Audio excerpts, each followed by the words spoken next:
Ar jūs nežinote šitos naujienos, ypač jeigu domitės futbolo? Tai visai neseniai mirė toks futbolininkas Diogo Jota.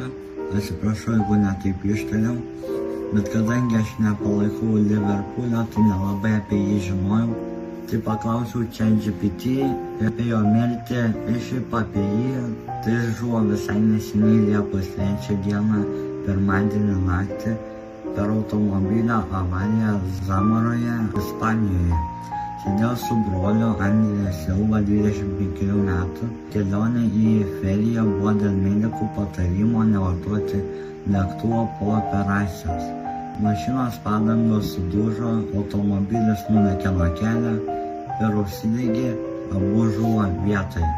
O dabar apie patį futbolininką. Tai Jota paliko ryškų pėdsaką futbolo istorijoje. Profesionalumu, charakteriu ir šiluma tarp žmonių, jo indėlis į komandas, draugiški santykiai su žaidėjais, charizma žavėjo daugybę sirgalių ne tik Anglijoje, bet ir visame pasaulyje.